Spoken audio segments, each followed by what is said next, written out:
say that those are at the bottom end of your range. There's nothing wrong with that. That happens. Each data point within your range is a coin flip. Heads, you get above the median of your range. Tails, you get below the median of your range. And you flipped tails twice in a row. Who cares? That doesn't mean anything. All you got to do is take it 3 more times, and all you got to do is flip heads once, and you're a pretty good bet to do that.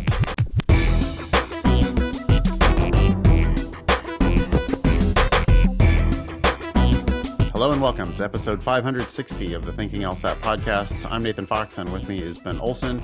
We're the co-founders of lsatdemon.com and the LSAT Demon Daily podcast.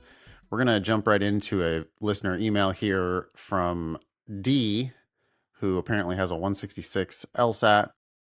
But D is saying, something is going wrong, and I need your help. Okay. Hi, Demon team. Big fan of you guys and the podcast. I am in need of some serious help here. I've been studying on the paid plan since January. Okay, it's currently May. And my test scores have been in the range where I've wanted them to be for a while now. So I've taken the February and April LSATs. I scored a 164 and a 166 respectively. I figured that's not outside my range and also probably due to some test anxiety. So I just decided to hunker down and keep up the solid practice scores to take the test again in June. Perfect strategy. I feel like I'm doing what I'm supposed to be doing, consistent drilling and time sections and thorough review, to the extent that I can while working full-time, often overtime, as a legal assistant at a big law firm. I know you guys say not to obsess over the numbers, but these big fat ones stare at me every time I log on. And as you can see below, my ratings have fallen, like a lot, over the last month. It seems like I can get 10 level 4s right and 1 wrong, and they will just always go down since the volume of questions taken into account has just gone up. I really want to score a 170 plus in June, and I really believe I can get there. My diagnostic was a 159. Do you think I can get my act together by next exam and ignore the ratings and just have faith in my practice tests? Or should I eat the money and regroup until August? I think it's essential to get applications in ASAP in September, given how backed up the admissions offices have been. So betting on August really scares me. Would love to hear your guys' thoughts about how to proceed and also what to make of these numbers. I'm super appreciative of the platform and the Demon team's approach to the test and law school, so thank you for all that you do. I'll let you talk about the ratings, Ben, but I want to start with just the sort of test scheduling issue. D, you should be taking August, September, and October, and then applying when you're ready. It's crazy to try to apply early if it means compromising your LSAT. Sorry, not August, September, October. You should be taking June, August, and September. I forgot that you were registered for June. Sorry. If you've got 3 remaining attempts, your practice test scores are presumably around 170 because you're disappointed with your 164 and your 166. You say that those are at, like sort of below the bottom end of your range. There's nothing wrong with that. That happens. I mean, it's right. Each data point within your range is a coin flip. Heads, you get above the median of your range. Tails, you get below the median of your range. And you flipped tails twice in a row. Who cares? That doesn't mean anything. All you got to do is take it 3 more times, and all you got to do is flip heads once in those 3 times, and you're a pretty good bet to do that. So I wouldn't worry about the ratings too much, and I wouldn't be thinking about the application timeline too much. It's got nothing to do with you that the admissions offices are allegedly backed up. I also don't really think I agree with that. I mean, this cycle, they do seem like they sort of waitlisted everybody and then waited to hear if people wrote letters of continued interest. And, like it's just a negotiation tactic, though. It's not that they're actually backed up. Do you agree, Ben? I mean, how much time does it take them to admit someone? It doesn't take any time at all. Seriously. Yeah, you have the right numbers, you're going to get right to the top of their queue. There's not a line you have to wait in. No. I mean, they'll make it seem like there's a line. They literally call it a waiting list. Mm-hmm. But the truth is, they can clear that waiting list in a heartbeat whenever they want to. It's purely a negotiation stance, nothing more. So, yes, it was a slightly busier schedule. I mean, and maybe it was, or a cycle. Maybe this was the busiest cycle in 10 years. But it's not like they're actually having to process, oh boy, this is so hard for us to do this. All they have to do is just say yes. And they say yes basically mostly on your LSAT and your GPA. So, point is, it's always a buyer's market for you if you apply with the right numbers. And whether that's in September or October or, whatever, you're perfectly on time to apply this cycle. You do need to take the LSAT. You need to plan on taking it 3 more times. And again, if it's 3 coin flips and all you need is 1 heads, 7/8 of the time, you're going to get your 1 heads in 3 flips. And by the way, if you flip heads in June, you can withdraw from August and September. If you flip heads in August, you can withdraw from September. But you certainly shouldn't be withdrawing from June based on your ratings.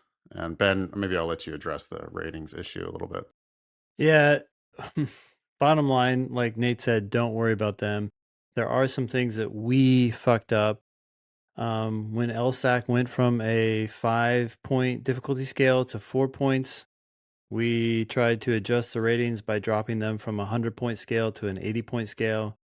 Some people understood what we were doing, other people got confused.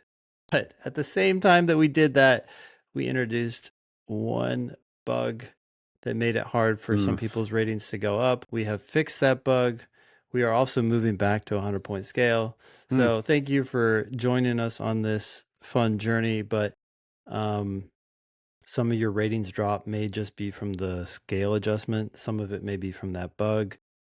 Some of it may be from you getting questions wrong. That's certainly one possibility. But if your practice test scores are indicating that you're doing well, then you're doing well. Yeah. I would just want to point out too that the ratings can always just be turned off or hidden. You can hide those ratings, and if the ratings are demotivating to you, then you should just hide them. To the extent that they are motivating you because they make you want to work hard so that you can see them go up, then great. But they don't really mean much other than just here's the parts of the test you're better at, here's the parts of the test you're worse at, and your LSAT scores are the things that really matter. And even more than that, the thing that really matters is your accuracy on questions attempted. So, sounds like D, you have the right plan in place. It sounds like you're working on in the right way. You started with a 159. You definitely should not settle for anything less than the 170s. And you're halfway there with your 166. I have no doubt that you'll get there with 3 more attempts: June, August, and September. And sorry about the bug. I mean, yeah, it's hard.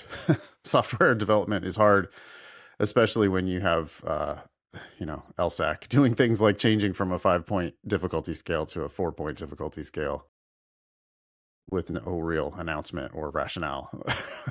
Just doing it.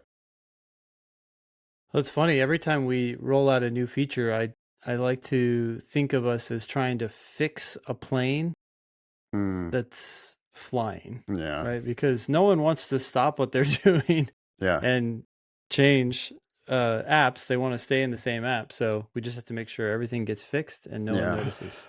Yeah. Thank you, D, for writing in.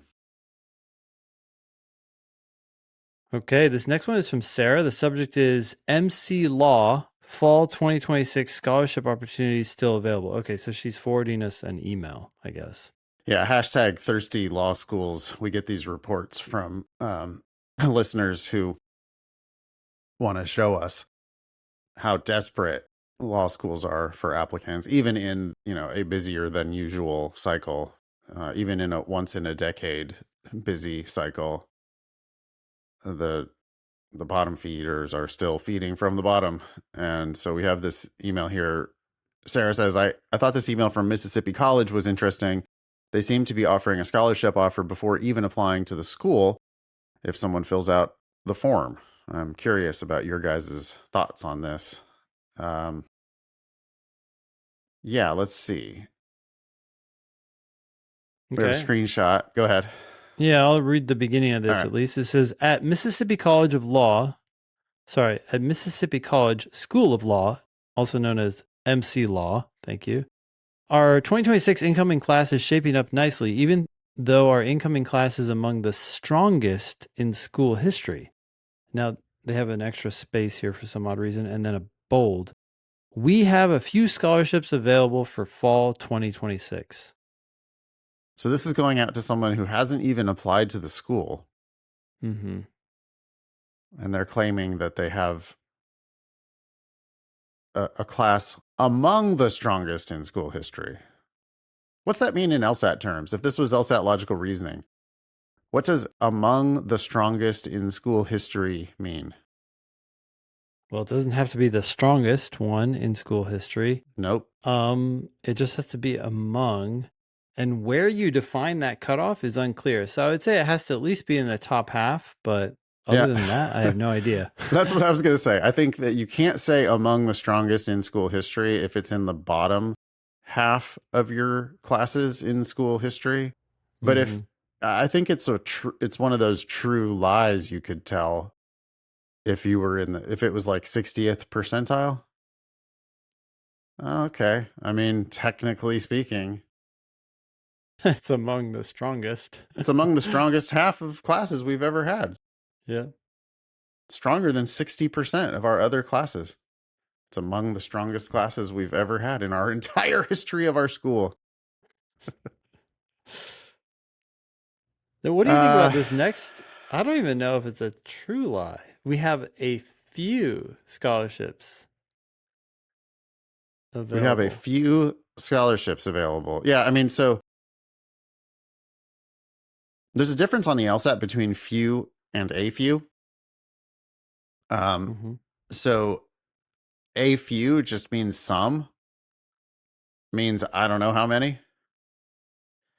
If they had said we have few scholarships available, then that might be like a lie.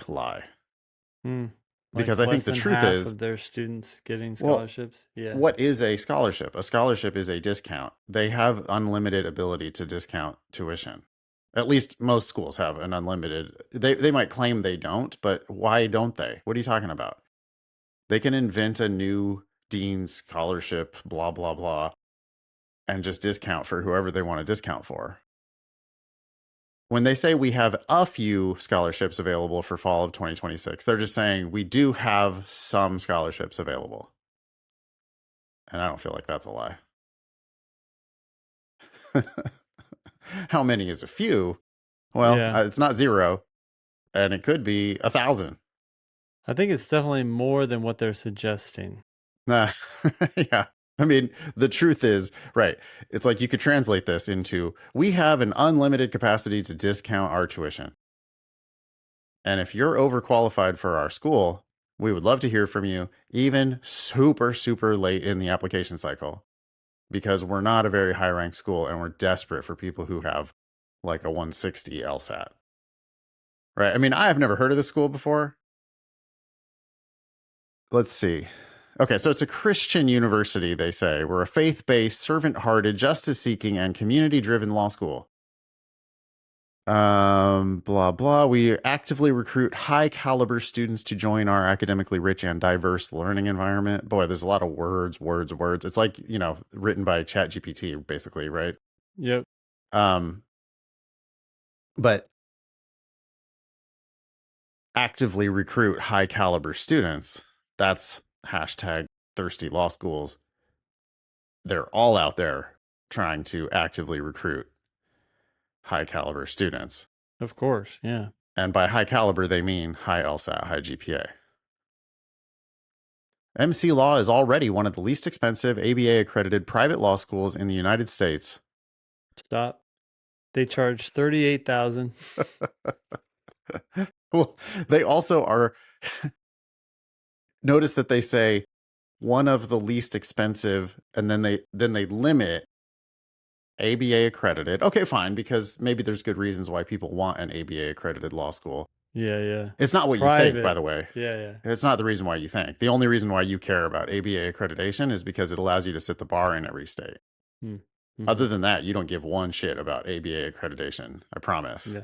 It's like totally separate from the quality of the education that you're going to get. Well, it's actually increasing the cost of education by making it impossible for other law schools to. Yeah, it could be reducing the cost of or the quality of your education by forcing schools to pay attention to shit that doesn't make any makes no difference.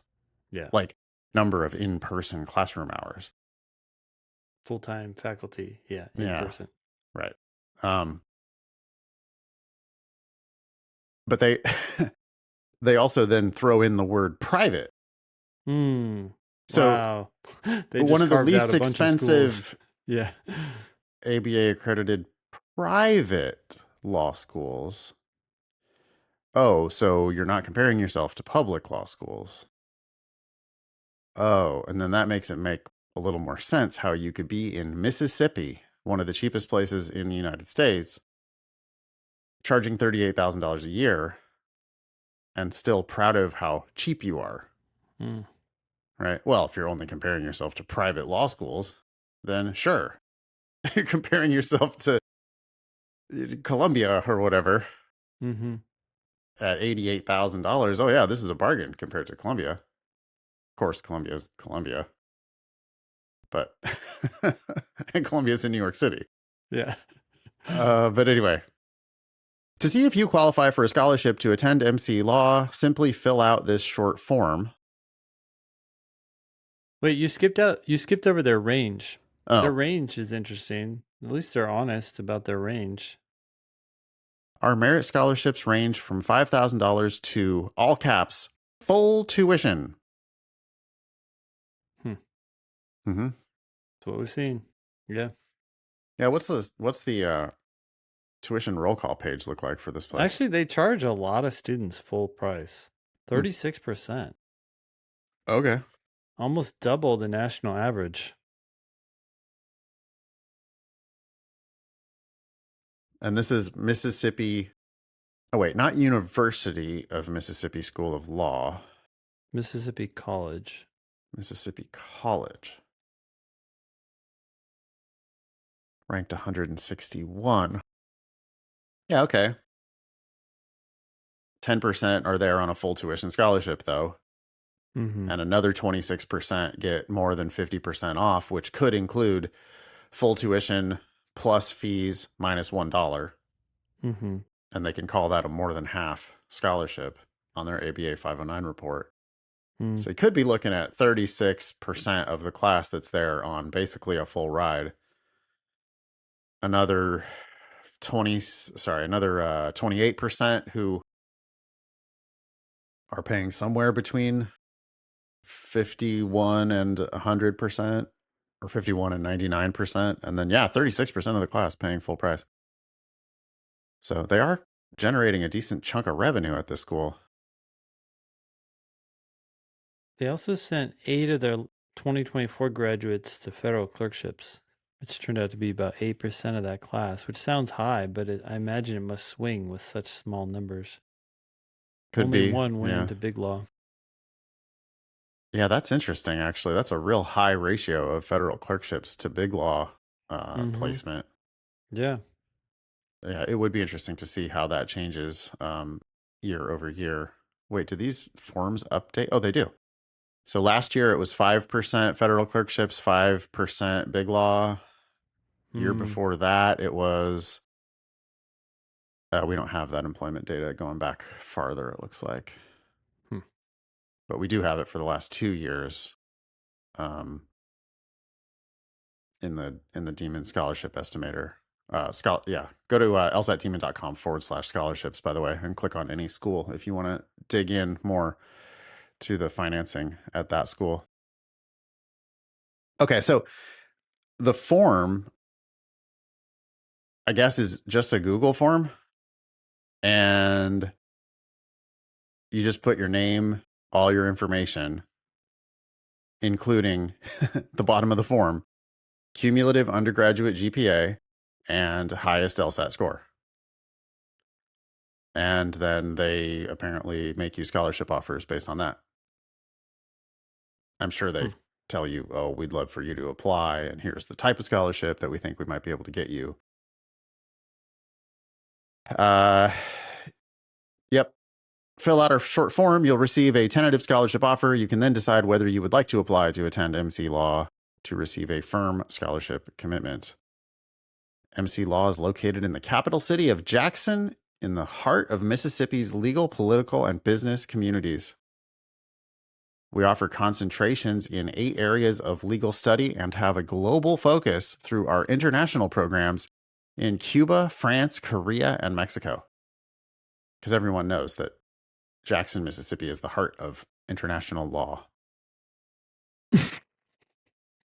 To learn more about MC Law, take our virtual tour, see our view book, and then they've got the, they did the thing there where they have the hyperlink on view book, but they forgot to include K as part of the hyperlink.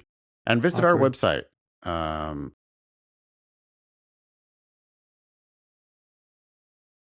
Okay, there you go. What do you think? I mean, this is the kind of school where you'd only go if you went for free. Yeah. And you wanted to be in Mississippi. Yeah. Yeah. I appreciate, if nothing else, I appreciate that they're just laying it all out there, saying basically, we don't charge people who have high LSAT, high GPA. Yeah. Because how else could they possibly give you a tentative scholarship offer when the only information they have is like your undergraduate institution, your name, your email, your phone, and your undergraduate GPA and your LSAT score. And they're willing to make you a tentative offer based on just that information. So no personal statement, no letters of recommendation, no resume. They're basically no nothing. saying, let's all save ourselves the time. Stop playing the game. Yeah. Yeah. All right. Next one up is from Ben. Guess I should let you read it. Ben, who writes in, has a 3.83 GPA. And the subject is, when you have a PhD in history, but you're not very employable. I mean, probably I've heard this about PhDs.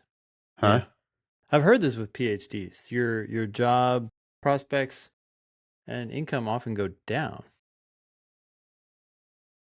Yeah, that's hard to understand why. I guess it's because people are just like confused by your academic history, or they're confused. They think you want to do things that they don't. They're like, what? We're not teaching. You're overqualified or something? We're not teaching history classes here. Yeah. But still, I mean, are you more impressed by a bachelor's in history or a PhD in history? It's hard to imagine that you'd be less impressed by a PhD in history. Maybe it's the opportunity cost. You took more time in school as opposed to pursuing jobs at a younger age. Yeah. Do you remember in the last like real big downturn in the legal hiring market? Like in 2011 or so, right when we were graduating? I remember back then people talking about taking the JD off their resume to try to get an entry-level job. Interesting. Because employers didn't understand what it was. Why are you applying for this entry-level job if you have a JD? Yeah, are you going to leave once you get something better? Are you going to leave our company immediately to go practice law? Or did you fail to find successful employment? What's wrong with you? Why do you have a JD, but you're applying for this job? Exactly. Anyway, you want to see what Ben has to say? Yeah, so thanks for writing in, Ben. Hey guys, coming at you with a somewhat unique case. I'm a recent PhD in history graduate struggling to find a job, certainly not in academics, but honestly, even beyond that. Uh, okay. So I'm starting to really edge towards going to law school, as practicing law is something I've always thought I can be successful at. I have a bachelor's in international relations from NY State College with a 3.83 GPA, my Ivy League master's and top 25 history PhD GPAs are 3.9 and above, but I know those don't really matter. Okay. I took a diagnostic and got a 159 and have been feeling really good drilling problems. A week or so in, and I agree that the LSAT is fun. I'm feeling positive about going to school again, and even though turning 30 this year, I have basically been in school my whole life, going from BA to MA to PhD. Oh man, now you're going to a JD. Before I go for degree number 4, I had some questions. Question number 1. I've already accumulated some debt from my other degrees of about $70,000. My thinking is that this makes it even more imperative that I get a full ride or even a stipend. Would you agree with that, or does the idea of going to law school already with grad school debt seem like a horrible choice? It's not a horrible choice if you're going to actually practice law. So you say, I have always thought I can be successful at it. Okay, but you probably also thought you were going to be successful with your MA and your history PhD. I mean, the fact that you think you could be successful at it, good. I mean, that's sort of like a necessary condition for making this any kind of a good idea. But I wouldn't say that that's a sufficient condition. Your 159 diagnostic, that's a point in your favor. Feeling good, drilling the problems, agreeing with us that the LSAT is fun, that's a point in your favor. But have you ever been in a law office? Do you know lawyers? What kind of law do you think you want to practice? I mean, those are the things that really make you have to make up your mind based on those things.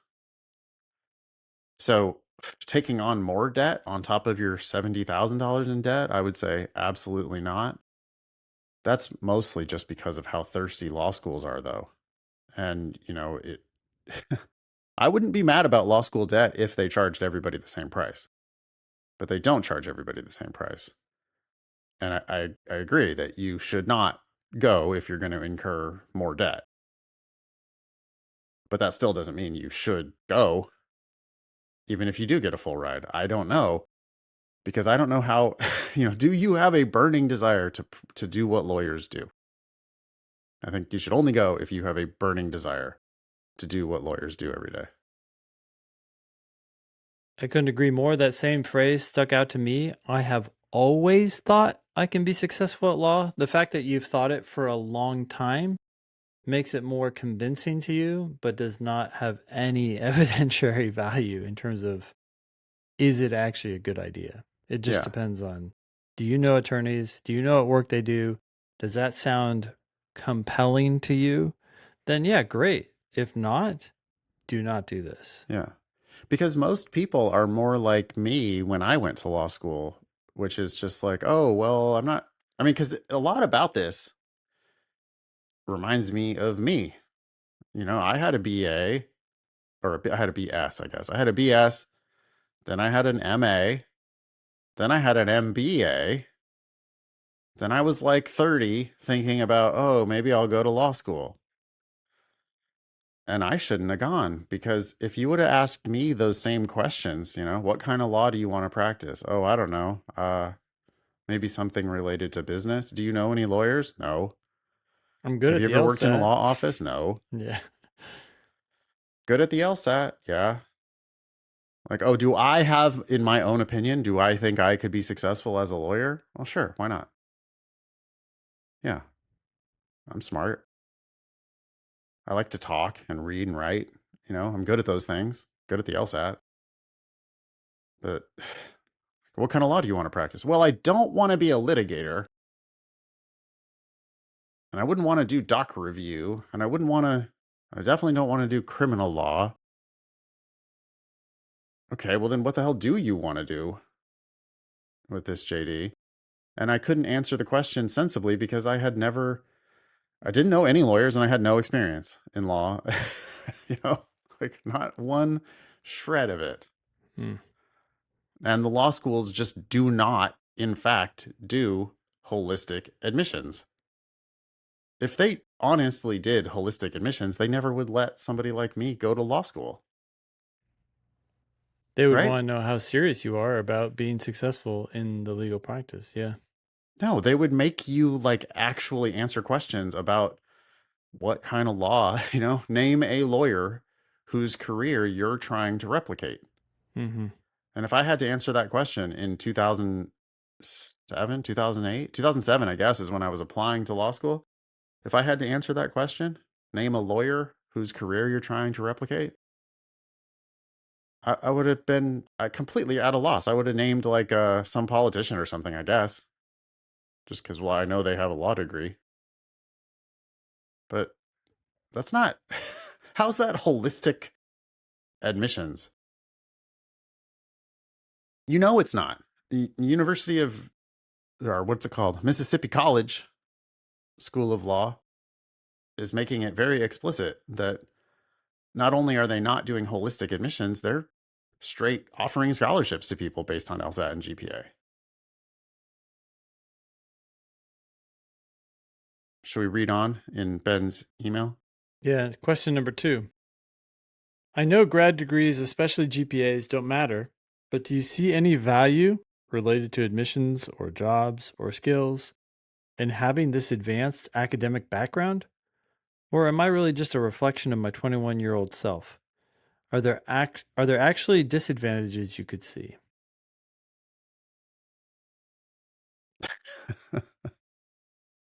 You've been successful in graduate programs. I think they look at your 3.9 and your PhD and they go, oh, okay, so Ben's not going to have any problem making it With through our school. law program. Yeah, yeah. But flip side, Is he going to get a job? is Ben ever going to buckle down and have a job? Mm-hmm. And employability now is part of the U.S. News rankings. So they should be, if they had the bandwidth, if they had the time and the interest and the bandwidth, they could be like actually looking into people's resumes and, like I said, asking them those questions about that might like give a hint of employability. But instead, they're just letting LSAT and GPA do a lot of that work for them. Yeah. I Okay. guess they might be assuming, hey, if you're going to take on this amount of debt, you're going to have to work to pay it off. But not everyone does. Number 3, the real work experience I have is as an adjunct professor for 4 years. And I know you say only go to law school if you want to be a lawyer, but another real outcome I envision would be to teach law or even the LSAT, since these would be fairly natural based on my background. So, Okay. would you say this is this is a possible exception to that rule? Fuck no. No way. Not even close. Now you sound even more like me. Yeah. I mean, that's what I thought. I was like, oh, yeah, well, maybe I could be a law professor someday. Bullshit, you could be a law professor someday. Not a real law professor. A real law professor, you go to Harvard or Stanford or Yale. Then you go straight into big law for a year or two. Then you go down the tenured law professor track. And, I mean, unless you think you're going to Harvard, Stanford, or Yale, totally crushing it while you're there, then going into big law practice for a while, or like federal clerkship, that type of route. You don't just casually, is what I'm saying. It's not like just casually, oh, I don't know, maybe a law professor. Now, there's lots of people who are lots of different kinds of law professors, adjunct law professors. Those do tend, though, mostly to be people who have significant practice experience and they Yeah, in a develop some particular expertise. area. Mm-hmm. Yeah. And they also don't make Wills, any money. trusts, estates, yeah, whatever. I mean, it's like not a career. You can't be a career adjunct law professor. Mm-hmm. You have to be a lawyer, and then maybe you teach a law class or two. But, and then, or even the LSAT. Okay, well, You don't need law school for that. nope. I was an active LSAT teacher and loved teaching LSAT way before I ever even applied to law school. So that route, that's great. And you could start teaching LSAT as soon as you have a 170 official LSAT test, Mm-hmm. LSAT score on record. But going to law school with the goal of ending up teaching the LSAT, I've never even heard somebody suggest that before. Have you? He continues, can you actually hope to teach either if you don't take and crush the LSAT and at least attend law school? No. Well, we just answered that. You don't need to attend law school to teach the LSAT. You do need to attend law school to become a law school professor. Oh, hell yeah. Yeah. But yeah. With some It's a very exceptions, narrow I path. suppose. I mean, I think that there might be, like, you might be able to go teach accounting at a law school if you're an accountant. But I don't think law schools offer history classes, so you're not eligible to teach there that way. Hmm. This is a very scary. This especially because of the last paragraph. Mm-hmm. I'm now really worried for Ben. Yeah, it feels like Ben is like hoping that something will materialize by going to law school, as opposed to having a concrete, oh, here's my ROI. I'm going to go to law school, and then because of that, I'm going to be allowed to sit for the bar and then go practice this particular type of law or area, right? And it's just a wildly, wildly overpriced place to find yourself. Like, you didn't find yourself in your undergrad. You didn't find yourself in your master's program. You didn't find yourself in your PhD program. That's why you have now, what did he say? $90,000 in debt accumulated? 70. $70,000 in debt accumulated. You could real easily spend 3 years of your life and another $170,000 in law school and still not find yourself. I mean, and it just sounds like me at that age. Hmm. You're going down the road I was going down, which was, I'm going to find myself in law school. And the only thing I found out in law school is how much I didn't want to be a lawyer. It's like the most expensive place that you could find out that you don't want to be a lawyer. Both in terms of time and money, right? You're talking about the cost, but there's also just the time. You're like 3 years, 4 years if you're in a part-time program. Go get a job in a law firm, dude. You can get a job in a law firm. I'm sure you can. I mean, if you can't, I'll put it this way. If you can't get a job in a law firm, then that already teaches you that this is a terrible path for you. Because if you were serious about becoming a lawyer and you hustled and you went out and you applied to enough law firms, met enough lawyers, told them you were, willing to hustle, hard work, really smart guy, obviously.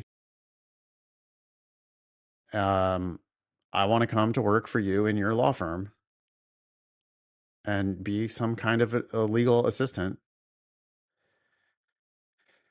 And then figure out, get to know some lawyers and figure out whether this is a path you actually want to pursue. But this is shocking. This is so frightening to me that someone would be, because I mean, if he piles on any more debt, he's just going to be choking on 6 figures of debt.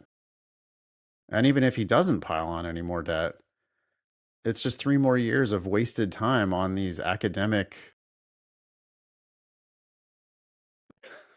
nothing, worthless, pursuits. But the odds of someone like not, I mean, I don't know. There's so many people there that know exactly what they want to do. And they're like going to have their jobs lined up during 1L. Well, they already have their network built for that particular area. They've already got like a proposed practice area. They've already got some expertise that they built up via other careers before they even started law school. And now in their first semester of their 1L year, they're like arranging jobs with a big law firm to go practice that practice area. And Ben, meanwhile, is going to be like trying to figure out what lawyers do. Maybe I could do what my teacher's doing. Maybe I could teach the LSAT. Maybe I could Yeah. be a law professor. It's like, yeah, no, that's not. Nope. I mean, maybe, yeah, but only if you have a genuine passion for practicing law and have you need to have a much more mundane, practical plan in place. Yeah. And law schools, if they were doing their job, law schools would require that. You know, if the ABA was doing their job, they would require law schools to require that instead of just soaking people for 3 years worth of tuition and student loan money. Okay. Cool. This next one is from Sydney. The subject is update from Demon Alum. Sydney apparently has a 170 LSAT and a 3.57 UGPA. Sydney says, Dear Demon people, I took the LSAT 5 times over 4 years, started at a 162 with no real conviction about law school, and ended at 170 in October of 2025 once I had a clear reason and took the process seriously. My last time was breezy, very chill, and I felt like I'd landed confidently in the 170s. And you were with a 170 on the number. I focused primarily on DC schools like Georgetown, GW, and Scalia. What's Scalia, Ben? Scalia is George Mason. George Mason, right? Mm-hmm.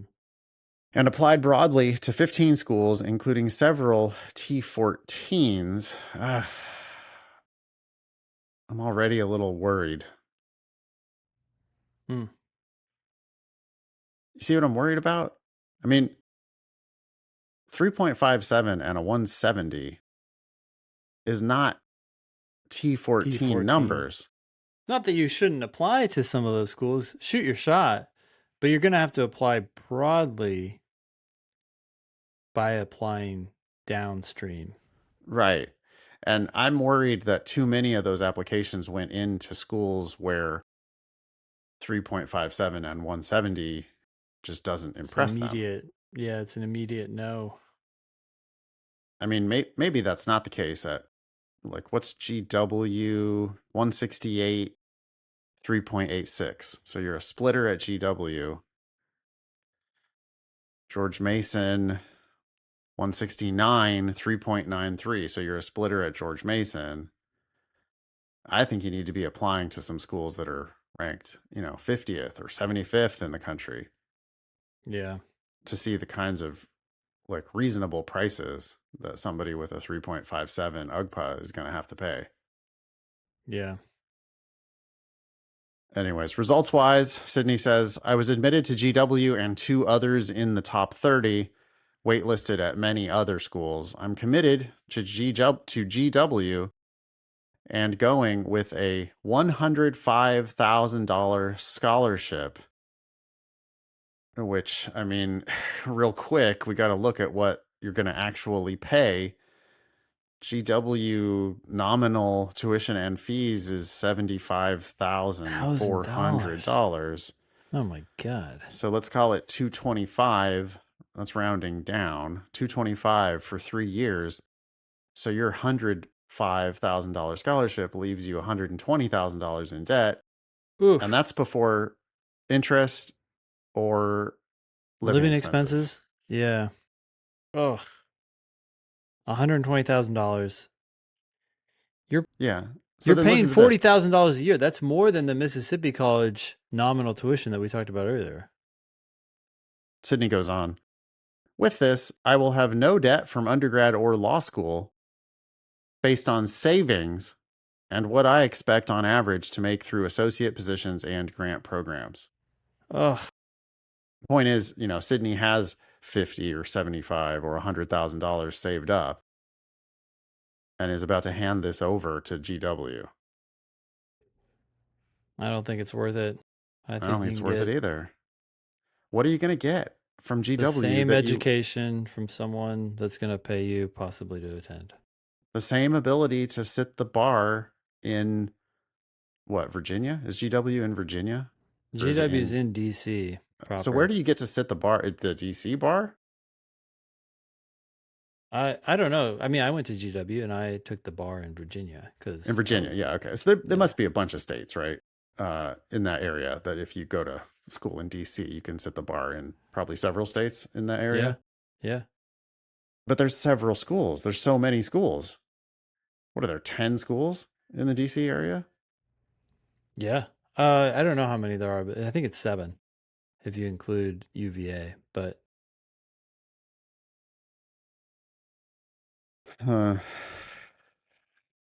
I feel like Sydney's going to fall for a scammership here. mm-hmm. Sydney says, feels nice. And I know that being 75th percentile in the LSAT helped. Yeah, sure, it got you some money, but not as much as you could have gotten And somewhere it's else. fake money. It's not real money. Yeah. I mean, like the financing at GW, Ben, only 21% of the class pays full price. 53% of the class pays something less than, or something more than half. But 26% of the class pays something less than half. So, you know, you're getting a worse deal at GW than at least 1 out of 4 of your competitor students. I mean, you're not getting anything close to the best offer at that school.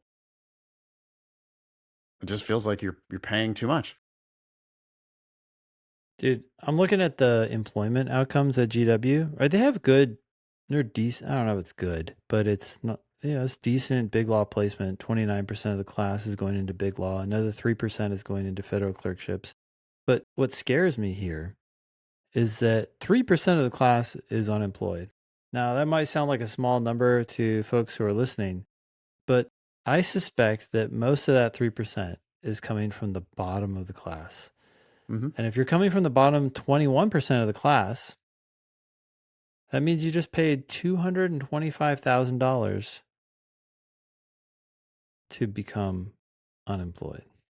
Mm-hmm. That's terrible, Mm-hmm. terrible, terrible. Mm-hmm. Yeah, and I mean, there's other. It's not just the like unemployment that we have to worry about. We also have to worry about 40 people, like 8% of the class that is employed in a so-called JD Advantage job, Yeah, yeah, where it's not the bar. You're like not actually a lawyer. It's not a bar passage required job. yeah.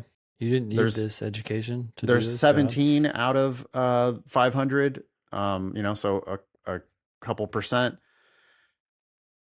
who are, or a few percent who are enrolled in graduate studies. Then there are a shit ton of people who are working in small firms or government jobs where, you're not making 6 figures. So Sydney's like, yeah, okay, I'm going to graduate debt free. I guess, I mean, if you're fine with burning through all your savings and then like working for less than 6 figures when you graduate 3 years from now. Yeah, But I have a feeling Sydney's expecting big bucks. big law. Right. I mean, because Sydney says, expecting on average, based on my savings and what I on average will make through associate positions. So just counting on the idea that you're going to get a big law associate job like during your summers. But what's the big law placement? Like 29%. 29%. So but Sydney, you're not there on a top 29% scholarship. Yeah. If you're not there on a top 29% scholarship, then that means you're at a disadvantage for getting a top 29% You have to beat job. the odds. Yeah, you'd have to beat the odds. And some people do beat the odds.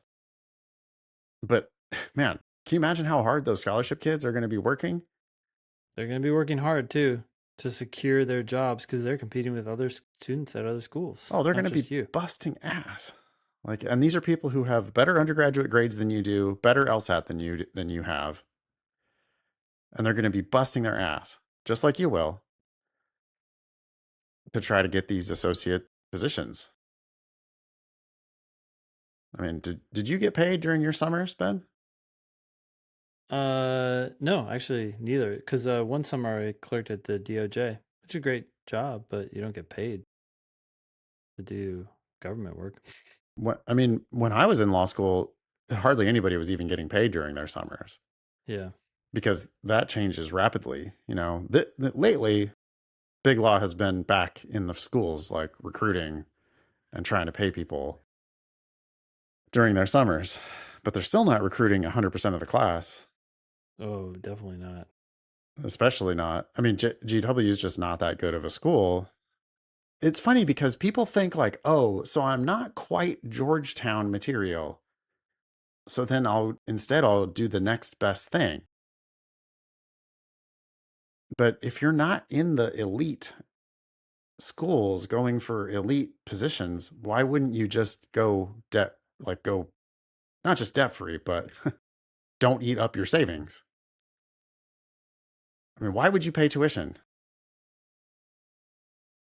when so many schools just don't charge tuition? With a 3.57 and a 170, yeah, maybe you started to say this earlier, Ben, but she should fill out that form for Mississippi College School of Law.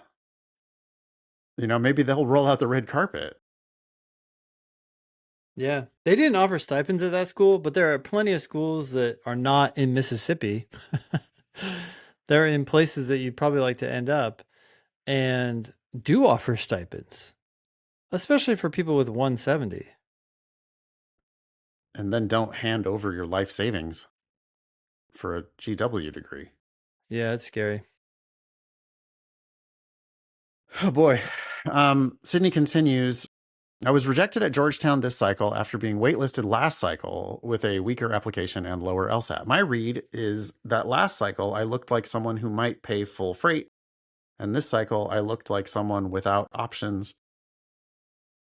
I did complete an alumni interview that I felt good about, and I have a lot of experience being interviewed and interviewing for professional and nonprofit positions. I did not write a GPA or LSAT addendum. I had a pretty clear sense of where I stood relative to medians and let the numbers speak.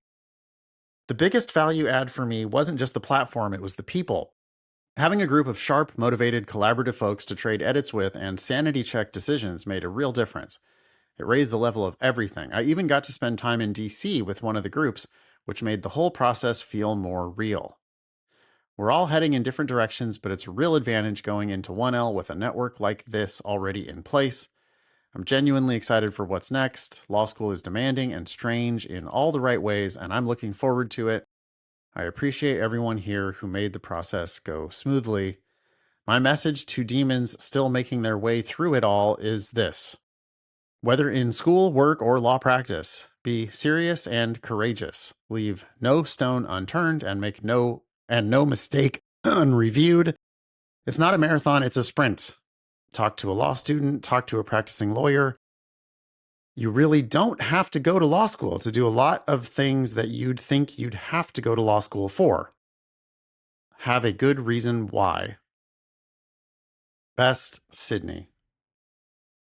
Look, Sydney, I'm so happy that you found a network of friends. I agree with so much of what you're saying here. I'm glad that you're excited, but I'm worried that that's blinding you to the fact that you're about to pay $120,000 for something that is not worth $120,000. I agree. And it is great to make friends, but it sounds like you made friends with a bunch of people who are like basically drinking the Kool-Aid. You know, it's like you're all charging off the cliff together. Yay! On the way down. Yeah. You know? I mean, you mentioned that getting a sanity check on your decisions. is part of something that you feel like you got out of the Demon, well, the two co-founders of the Demon are here giving you one final sanity check, which is it looks like you're about to overpay for law school. And I, I really would encourage you to apply more to schools that are, ranked 50th to 100th in the country instead of being so tied to this top 30 idea. And just you don't need to pay for law school. So why are you about to pay more than 50% for law school? If it's helpful, imagine going to a school and even getting paid to attend. Imagine them cutting you a check rather than you taking money out of your savings, and while at the same time trying to get as many jobs as you can that pay and grant programs, trying to hustle in all these other ways on top of law school to try to keep yourself debt free. This next one is from Liz, who apparently has a 162 LSAT and a 3.3 GPA. The subject is old person with a personal statement question. Hi, Ben and Nathan. I love the podcast and the platform. I'm writing with a question I'm not sure I've heard this addressed in the 8 months that I've been listening to the pod. How do you know the best way to approach a personal statement when you've been a stay-at-home mom for over 10 years? For background, I graduated from college in 2001. I was in the first year of my first job when 9/11 happened, and the following summer I quit my job and moved to the Middle East to learn Arabic, eventually earning 2 graduate degrees in language and history from UT Austin and UVA. I worked full-time in international education for 5 years, including for an elite U.S. government fellowship. Then I got pregnant and ended up staying home. Over the last decade, I've had some temporary consultancies, including as a co-author on a publication with a prestigious university in the UK, and most recently, political research during the 2024 election. But none of these gigs has been full-time, and I'm not interested in returning to my old career. Anyway, I love the personal statement gong show, and I understand the advice to show, not tell, how you have kicked ass at work. But when you've been out of the game for this long, what do you do? Do you highlight a success from full-time work 15 years ago, or something more recent, even if not particularly interesting, impactful, or long-lasting? Do I need to explain why law instead, particularly because of my age? I am applying to law school because I want to be a public defender. I took a court watching training and have been sitting in on municipal court hearings, introducing myself to attorneys and judges, etc. I have a pretty good idea of what the last 20 or so years of my work life could look like, and it's what I want to do. I just want to put my best foot forward with the personal statement. Thanks for any guidance you may have. Producer's note, Jacob says Liz also included that she's currently practice testing around 170 and is planning to take the June and August test administrations. Her target school's median is a 162, and it's within walking distance of her home. That's nice. Target school is ranked somewhere between 75th and 100th in the country. She has one official LSAT attempt at 162 in November of 2025. I think, honestly, Liz, you're going to breeze into this law school with a 170. I mean, you only have a 3.3 undergraduate GPA, but it was so long ago. And if you're applying with a 170 to a school that's ranked between 75th and 100th in the country, they just don't get enough of those applications that they could possibly not admit someone like you. I mean, they could. They always could. That's why you got to They apply could get scared broadly. and waitlist you and worry that you're not going to actually accept. But that's, you just tell them where you live and that you really want to go there, and they'll understand. Yeah. The fact that you want to be a public defender, I feel like, is a huge point in your favor, at least for admissions. Easy to get a job. Well, yeah. I mean, it's like they need public defenders. If there's a shortage in lawyers anywhere, it's going to be those government criminal jobs. There's never going to be any decline, right, in the need for prosecutors or defenders. Yeah. You know that you're not going to make a lot of money doing this, and you don't care. You're clear-eyed. You know exactly what you're getting yourself into. So I feel like there's probably a lot of different ways that you could execute the personal statement, and it's not really going to matter. Um, but yeah, I mean, I think because it's a little bit unusual, I think you want to be pretty forthcoming about your path. But it's not like you're the only mom who has ever applied to law school. Yeah, I agree with everything that you just said. I also want to say that I think underlying Liz's assumption here, or underlying her argument, is this assumption that you need to write about full-time work, that somehow because it's full-time, Right. it's special. You've done a lot of shit here, and good shit. And so you can just pick anything, ideally the more recent, and talk about it. I even think you could talk potentially about what you've been doing. I mean, you say Yeah. I've been sitting in on municipal court. I don't know if it's just been entirely passive. So maybe there's not something there, but it doesn't need to be full-time work. That's my point. No. And a personal statement that leads off with, I was a stay-at-home mom for the last 15 years. I just took a court watching training, and I am applying to law school now because I want to be a public defender with the last 20 years of my career. You can say all that in 2 sentences at the top of your personal statement. And then if you want to go get into some of the stuff that you used to do, Yeah. that's totally fine. But like, Yep. if you make the elevator pitch up front that, yeah, I was a stay-at-home mom, but now I know exactly what I want to do with a JD. I'm going to go to law school, get a JD so that I can be a public defender. That's just a very believable story. And the law schools are going to they're going to know exactly who you are. They're going to go, oh, okay, great. Like, this is going Yeah. to be, And then you it must show be them your so, 170, and they're just exactly. like, oh, okay, yeah, fine, great, Well, they done. already know you're 170 before they even read your personal statement. Yep. I mean, they're this school that's walking distance from your house, maybe a 3.3 is low for them, but it's probably not like amazingly, it's not like way, way, way out of the ballpark. Mm-hmm.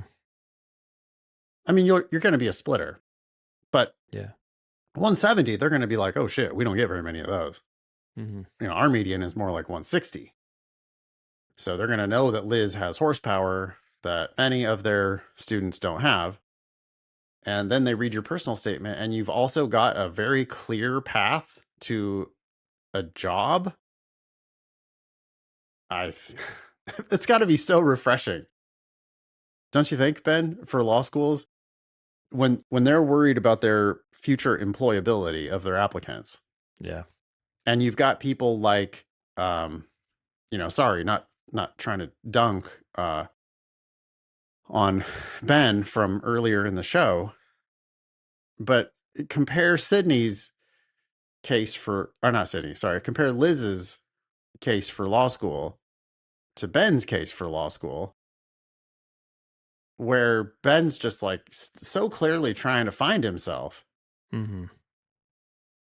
And if Versus those two Liz. applicants Yeah. have the same numbers, if I'm in law school, it's going to be it's like such a no-brainer to be like, well, look, Liz knows what lawyers do and has a very clear path. Like, I'm not worried that Liz is going to graduate from our school and then not actually practice law.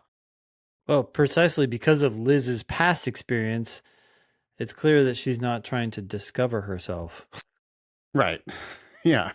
No, I mean, and it's just like, it's such a great, even that last bit where she said, I have a pretty good idea what the last 20 or so years of my work life could look like. And it's what I want to do. Yeah.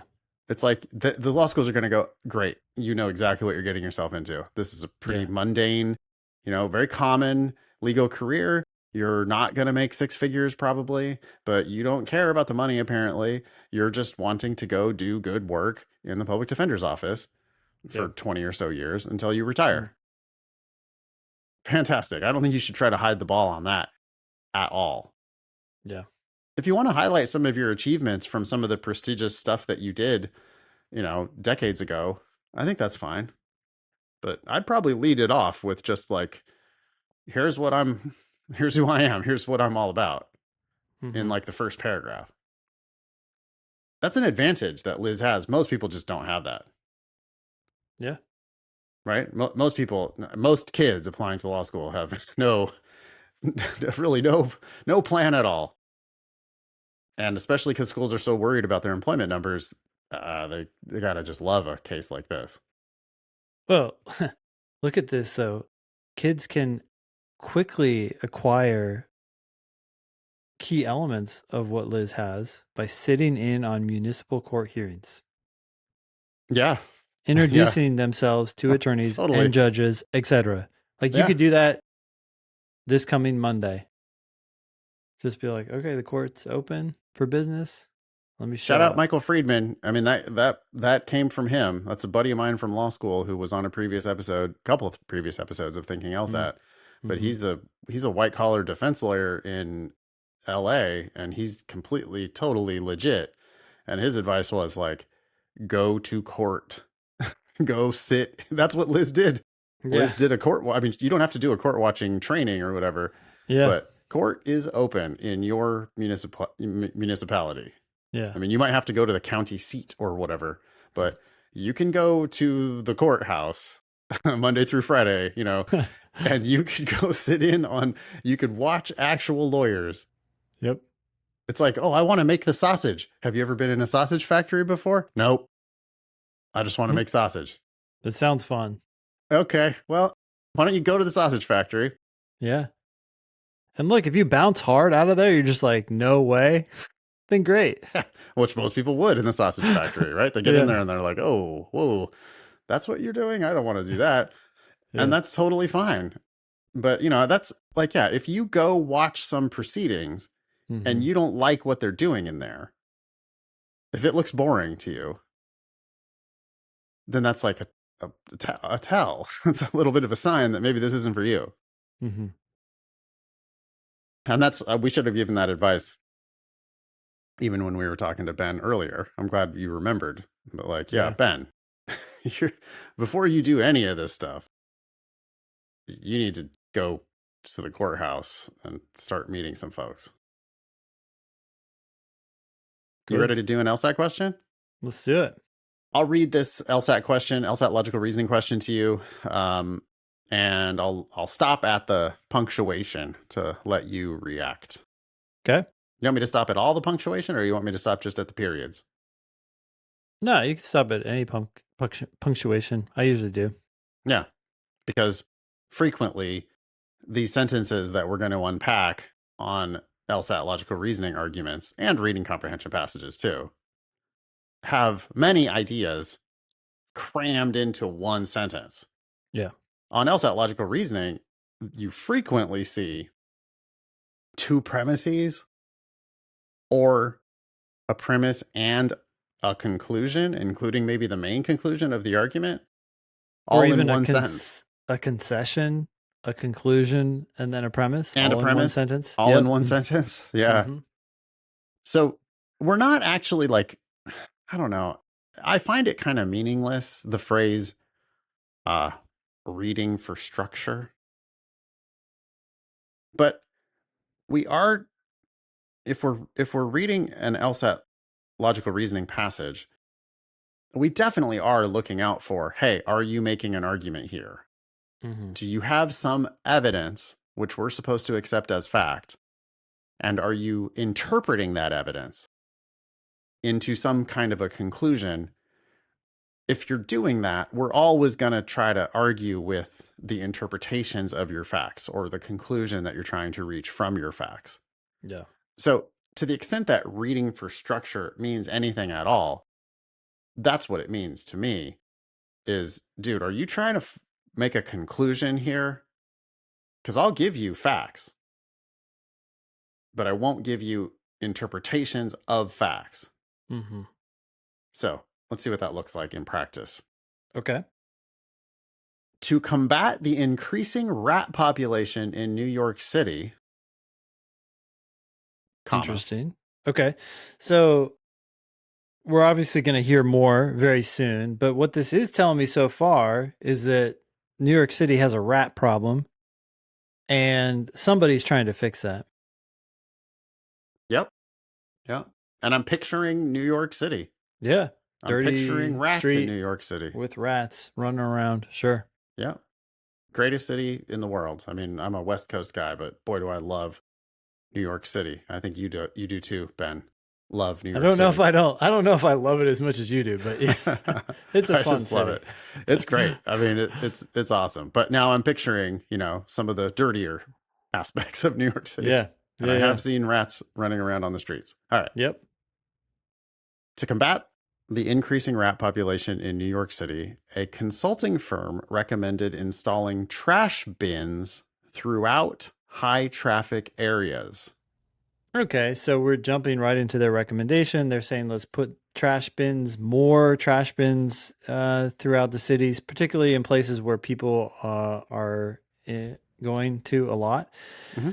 There's an underlying assumption there, obviously, that the problem with the rats comes from the fact that people aren't throwing away their food into trash bins. They're just leaving it on the street or whatever. Mm-hmm. I don't know anything about the actual problem. I don't know why there's an increasing rat population. This sounds like a reasonable assumption. It sounds like a reasonable solution to that problem if that's the cause. But of course, I'm very skeptical. It's like, okay, can you tell me more about the problem and exactly what's causing the rats to increase? Yeah. And do you know where you very commonly see rats? On the trash bins. Yeah, they're in the alley. By going the trash through bins. Through the trash. So, yeah. I mean, right away you're thinking, okay, so probably you don't want garbage just on the street. What you're saying is this consulting firm must be saying that the bins are better than the trash being on the actual street. Mm-hmm. But does that necessarily have to be true? I mean, maybe having trash bins would actually be worse for rats. Yeah, they're just like, great, thanks for bringing the food all together. Thanks for putting it all in one place for me. Yeah. In the high traffic areas, by the way, so that everybody can see me. Yeah, I mean, I don't know. Like yeah. So there's some questions, obviously. Yeah. Okay. So that's all in the first sentence. Mm-hmm. Before we even, I think sometimes listeners or students are shocked that we would be having those kinds of thoughts after just that one sentence. Yeah, but everything goes downhill from here now, and in a good way. I mean, it's going to get easy because now whatever they say, we're going to already have thought a little bit about that. Yeah. And we can react to it much quicker. Yeah. You know what we're doing? We're solving the passage. That's a phrase that I stole from Demon teacher Robert. And I don't know where he got it. But solving the passage. Yeah. Because these passages, they're meant to be, they're like puzzles, right? That's how they operate. Sometimes it's just a set of facts, and you could infer something from those facts. That's solving that passage. Other times they're going to actually make an argument. And here I think the consultants are making an argument. Hey, we recommend installing trash bins throughout high traffic areas, and probably here's why. Yeah. But as we go, we're solving the passage, figuring out, okay, what is it that you want and why do you want it? Yeah. And then we're going to be well equipped to answer any question they might ask us. Once the passage is solved, it becomes much easier from there. Yeah. Okay, so second sentence. After the new trash bins were installed, comma. Okay, so now, great. So now we're going to get some facts about what happened. I'm curious, did they work? Did the rat population problem get solved? Yeah. No, but notice that this, like they're telling us, it's not just that the consulting firm has made this recommendation. They did it. They actually did it. Okay, great. So let's see how that worked out. Officials reported a noticeable reduction in rat sightings. Okay. I mean, that sounds like a win on some level. Obviously, there's something I am skeptical about. It's not like we actually know the size of the rat population. We just know that there's a noticeable reduction in the sightings, which might be fine. Maybe that's all people really want. Yeah. They don't care about the Yeah. actual rat population. They just care about how often they see the fucking rats. But Yeah. it is a potential discrepancy, right? Like, okay, you see less rats, but maybe they're just somewhere else.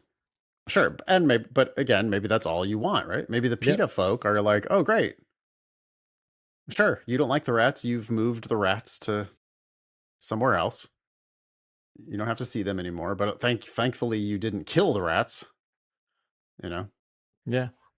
Okay. The consultants concluded that this reduction was due solely to the implementation of the new trash bins, comma, which limited the rats' access to food. And that's it. That's the whole argument. I mean, look, the consultant's conclusion could be true. It could be true that the reduction was due solely to this implementation, to the new trash bins. And then they had this other bit, which limited the rats' access to food. Also, not unreasonable. But whenever the LSAT says solely, you just have to ask yourself, okay, like we know that they introduced new bins, but how do we not know that other people weren't also trying to solve this problem at the same time, and that those were the real cause, or at least a partial cause? Like there's just so much that's unknown here. So this is probably true, but it doesn't definitely need to be true, and that's the problem. One thing you did there that I noticed, and I've started doing this more and more in my classes, in my 20th year of teaching LSAT, I'm still, getting better, I think, at what I do. But the first thing you said was you acknowledged that their conclusion could be true. And I really like that, because the game on LSAT logical reasoning is accepting their evidence and figuring out ways why their conclusion doesn't have to be true. Yeah. But that's not the same thing as telling them that their conclusion is false. So it's a nice first step, actually, to go, consultants, it's possible that based on these facts, these new trash bins are solely responsible for the reduction in rat sightings. The fact that you've limited the rats' access to food and now you don't see rats anymore, that could be the 100% of the cause of the reduction in rat sightings. But even though it could be true, it doesn't have to be true at all. What if the city of New York has also been putting rat poison, in its street sweeping machines? So there's nothing in here that prevents that from happening. In fact, it's decently likely that other people are concerned about the problem and trying to do their own thing to solve it. Yeah. What if the citizens of New York have been poisoning or trapping the rats? They call up their own private pest control company, put out rat traps. Yeah. What if they've been what if the Pied Piper has been walking through New York City, leading all the rats through the tunnel to Hoboken? I mean, like, it just, you need to learn to play the game, like really play the game, which is, you're essentially agnostic. I don't really care what the actual cause is. Yeah. I just know that you're trying to tell me that it's one particular thing.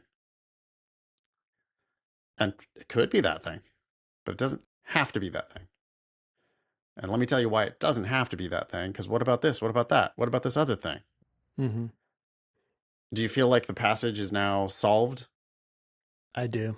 I feel like we've accepted what we have to accept and pointed out what we don't. Okay, so now the question, which they can ask us any question and we're ready to go, right? I mean, what's the conclusion of this argument, Ben? Well, it's just a lot. It's weird because it's telling us what the consultants concluded. So technically, this passage is just a bunch of facts. Yeah. But what's the consultant's conclusion? The consultant's conclusion was, hey, look, the rats went down, or the visibility of the rats went down solely because of these new bins. How would you strengthen the consultant's argument? You could add in a fact that nothing else in the universe has changed. I mean, that's a wild fact, but if that were true, then boy, okay, then it must have been the bins. Yeah. Yeah. And we could go on. I could ask Ben for necessary assumptions of the consultant's argument. I could ask Ben for sufficient assumptions of the consultant's argument, which he almost was just touching on there, saying nothing else in the universe has changed. That's a pretty strong strengthener, right? And might actually be enough to prove their conclusion. I could ask Ben to describe the argument. Mm-hmm. I could ask Ben to describe flaws in the argument. What do you think you would say if this was a flaw question, for example? Oh, there's a couple flaws, right? Number one, the biggest one I think that we've identified is their use of the word solely in the conclusion. Them wrongly assuming that this was the only cause seems like a big flaw. Yeah. Well, I mean, it's also a flaw for them to assume that this is a cause. They have correlation. They don't have Sure. causation. Yeah, exactly. Well, and that ties into that, right? Because if there were another cause, not only does that undercut the idea that this is the only cause, but if that were the only cause, then this would just be a lucky, coincidence. So I mean, they're neglecting to consider the possibility that these trash cans actually made the problem worse. Mm-hmm. And maybe something else overcompensated for their terrible solution. The poison in the street sweeping machines could have overcompensated, could have been, 130% responsible for the reduction in rat sightings. Yeah. Yeah. It's like, oh yeah, these rats, they love these new trash bins. But good thing we're poisoning them now, so we don't see them anymore. Yeah. Yeah. So the actual question turns out to be a weekend question. It says, which one of the following, if true, most seriously weakens the consultant's argument? And what would you say is a good answer for a weakener on this argument? Well, so I think the Achilles heel in this argument is the word solely. So if I'm going to go into these answer choices looking for something that suggests that there might be another cause. Now, that doesn't mean that that is going to be the angle that they take here. Of course, they could weaken it in other ways. So it's not like I'm making that as my prediction. I'm expecting the answer probably to touch on that. But if I read something and I'm like, oh shit, that's a problem too, that doesn't, that undermines the conclusion, then I'll keep it open. Yeah. But anything like poison in the street sweeping machines, if that's true, that seriously weakens this argument. Yeah. If we come to find out that sales of rat traps in New York City went up by 500% right before the decline in the rat sightings, totally, that would weaken this argument. They all fall under this umbrella, right? This umbrella of, hey, you're not the only cause. Vigilante junior high kids with 22 rifles. Sure. Yeah. Right? Or the Pied Piper leading the rats out of Manhattan. If it's true. If it's true. Right? Yeah. So we've got all kinds of ways that we could weaken this argument. Any one of those could be the correct answer, or even if none of those turn out to be present, I mean, I don't think the vigilante kids with 22s is going to be in the answer choices. But having all of these predictions in mind is going to help us to recognize the right type of answer when we see it. And specifically, we're looking for any other cause of decline in rat sightings. Yep. A, the trash bins were placed in locations where rat activity was high. I mean, I already knew that was their recommendation. If anything, this either does nothing, because as you pointed out earlier, trash bins could make the problem worse or better. We don't know. So this is could be good or bad. So that immediately knocks it out. If you accept the assumptions of the argument that, hey, trash bins are helpful, then this just strengthens the argument. They put them in the right place. Yeah, certainly doesn't weaken the argument. It does not weaken. Yeah. Okay. B, other cities such as Chicago and Los Angeles implemented a similar trash bin policy and experienced a notable decline in their rat populations. Okay, so other examples of cities doing the same thing, unless they also had other causes at the same time, which, right, it's starting to decrease in likelihood. This strengthens the argument. It's like, yeah, it looks like where other places have done this, they've seen the same result. So Yeah, good, by good. analogy, that Yeah, seems very clearly to be a strengthener to me. Sometimes students would read the first half of that and just be like, well, what's Chicago and Los Angeles have to do with it? sure. I don't think that's really valid, because if Chicago and Los Angeles are doing the same thing and having the same results, or, if it said other cities such as Chicago and Los Angeles caused their rat populations to decline by implementing a similar trash bin policy, at that point, you actually have established causation in Chicago and Los Angeles. Yeah. Doesn't prove it for NYC, but it does strongly support it. Hell yeah, it strengthens the argument. Yeah. C, some of the new bins were vandalized or removed shortly after installation. Okay, I don't know what the vandalization has any relevance to anything, because rats probably don't give a fuck about a vandalized trash can. I don't want to go in Unless that trash it's, can. It's got yeah, graffiti on it. Yeah. unless it's been vandalized to the point that people can't throw trash in it. Right. But the remove shortly after installation is a little bit odd. Like, okay, so, but it says some. I'm going to cross it out. Yeah. Right. If it said all of the new bins were removed shortly after installation, Yeah. Mm-hmm. well, then how could they have been responsible for the decline in rat sightings? Yeah. Yeah. They had to work But it really doesn't say fast. all, it says some, and some just means one or more. And New York Yep. City is a pretty big place. And what? Oh, one out of your 10,000 trash cans got No shit. vandalized and removed? I'd be shocked if they didn't. Exactly. Right. Even if 10% of them got vandalized, they got torched and had to be removed, 90% of them could still be there, causing a decline in rat sightings. Yep. D, reports showed that several neighborhoods without new trash bins experienced an increase in rat sightings during the same time frame. Okay, that's a strengthener, right? Sure. That How does says, it hey, strengthen the argument? it says where we didn't do the trash bins, you actually see an increase in rats. Okay, well then maybe the bins were really actually decreasing them. Yeah, it's like people who quit smoking had a reduced risk of lung cancer. Hmm. Like, oh, well, then I guess, yeah, that kind of strengthens the idea that smoking causes lung cancer. Yeah. Okay. E, following the bin installation, the city enacted new regulations requiring restaurants to store food waste indoors overnight. Wow. Okay. So not anything we predicted, but that's obviously an alternative explanation for why rat populations could have reduced. The food wasn't outdoors, it was indoors, they couldn't access it. Or, I mean, rats can get indoors, but I don't give a shit. It doesn't matter. The point is something changed and it has to do with food, and that could have affected the rats.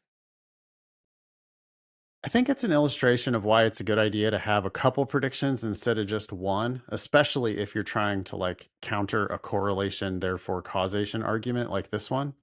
Mm-hmm. I can see sometimes students are like, well, I thought mouse traps was a good weakener. Mm, And it's like, yeah, mouse traps is a good weakener. But mouse traps isn't in these answers.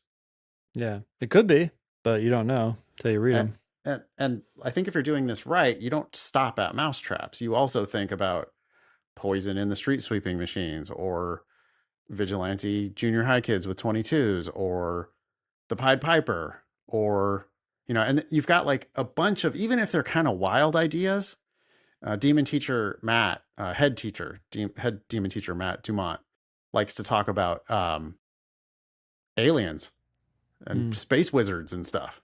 mm-hmm. What if the aliens came down and started munching the rats? Yeah. Well, that's never going to be the correct answer, because LSAC is not that creative usually with their answer choices. Yeah.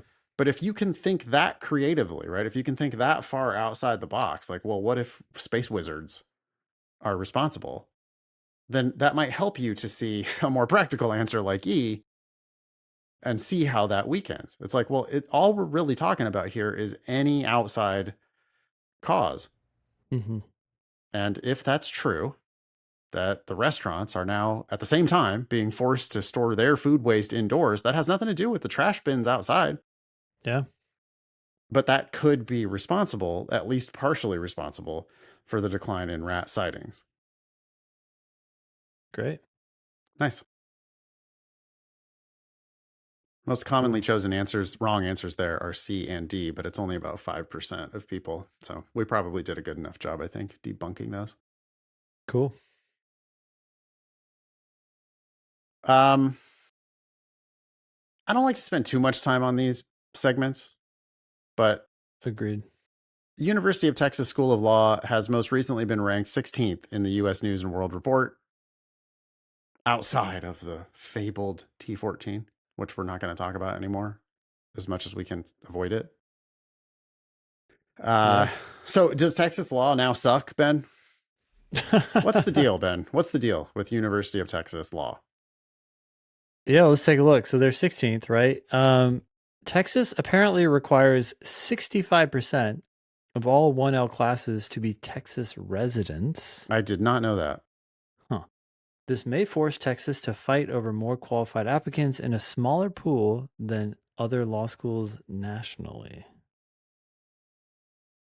I mean, it certainly might force them to compete more strongly for the best Texas applicants. That's true. Yeah. I actually think that it gives them less leeway to fight super aggressively for students from outside of Texas. Without this restriction, they could be as aggressive as they want to try to get students from outside Texas. It's not like they want students from outside Texas. I mean, they want the best qualified applicants they can possibly get. This restriction of 65% of your 1Ls have to be Texas residents means that, man, if they don't have enough qualified Texas residents, they either have to shrink the size of their class or they have to lower their standards for Texas residents or be more aggressive about the most qualified Texas residents. So I could see them really aggressively trying to poach from, Texas A&M, for example. Yeah, that's interesting. I'm trying to Right? figure out how, like, it reduces the number of people that you can. Yeah, it reduces your pool, right? So then you have to pull from Texas. And when you're pulling from Texas, if someone, you got to fill your class, but you got to fill your class with people who are also willing to pay so that you can fund the people that you're going to give stipends to. I wonder if this hurts Texas residents. Because if someone's a Texas resident and they're willing to pay, boom, you want to take them. So that's good for Texas residents, at least those who want to pay. For those who want or willing. Yeah. But I'm just saying, like, does it end up requiring Texas residents to pay more? Instead of letting the school outsource that funding to lesser qualified applicants I outside see of what the you're state. saying. Yeah. Yeah. I mean, it doesn't say what they require. It seems like they should. Well, and I suppose we should look, do they charge less for Texas residents? They probably do. Hmm.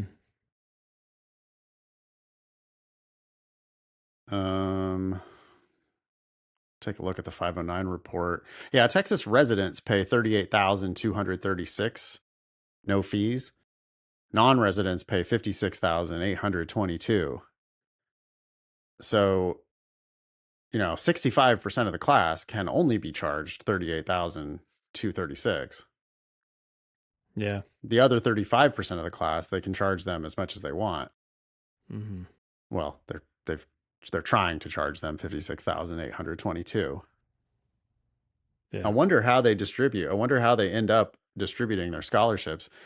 This is a school where, 7% of the class is listed as having a stipend, another 3% on full tuition scholarships, another 44% on more than half scholarships, which could be full tuition minus some fees. Mm. Although, wait, they don't have fees. So I guess they can't play that game. So something less than full tuition.